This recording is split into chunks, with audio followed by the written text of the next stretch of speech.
ഇപ്പോഴത്തെ ഈ NGOs അടങ്ങുന്ന ആളുകൾ പറയുന്നത് റോബോട്ട് ആന ഉണ്ടാക്കാന്നാ. എന്തിനാ അപ്പോൾ റോബോട്ട് ആന വേണ്ടാന്ന് വെച്ചാൽ പോരെ. ആനയെ സഫീഷ്യൻ്റ് ആയിട്ട് ആന വന്ന അത്യാവശ്യം ആനയൊക്കെ ചിലപ്പോൾ ഇടയെ ഓടൊക്കെ ഉണ്ടാവും.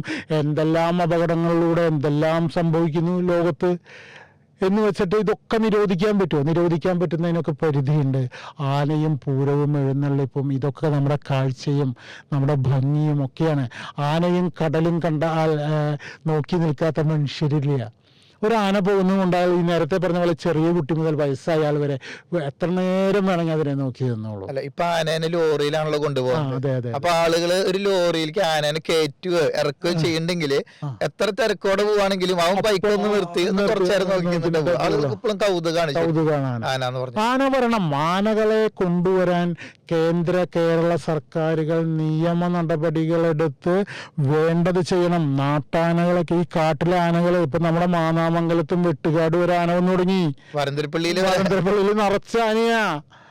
ആനകൾക്ക് അവിടെ ഭക്ഷണം കിട്ടാല്ലാണ്ടാവുമ്പോഴാണ് ഇങ്ങോട്ട് വരണേ. പിന്നെ ഈ കാടിന്റെ അടുത്ത പരിസരത്തൊക്കെ അത്യാവശ്യം അവിടെ പഴങ്ങളും കൃഷിയും വാഴയും പൈനാപ്പിളും എന്ന് തുടങ്ങി മറ്റു പലതും ഉണ്ട് അവർക്ക് ആവശ്യത്തിനുള്ളത്. അപ്പം അത് തേടി വരികയാണ്. ഒരു പ്രാവശ്യം കിട്ടിക്കഴിഞ്ഞാൽ വീണ്ടും വീണ്ടും വരും. അത് അവരെയൊക്കെ പിടിക്കാം. അത്യാവശ്യം പിടിച്ചു കഴിഞ്ഞാൽ സർക്കാരിനൊരു വരുമാനമാണ്. പൂരങ്ങളും ഉത്സവങ്ങളൊക്കെ നടന്നു.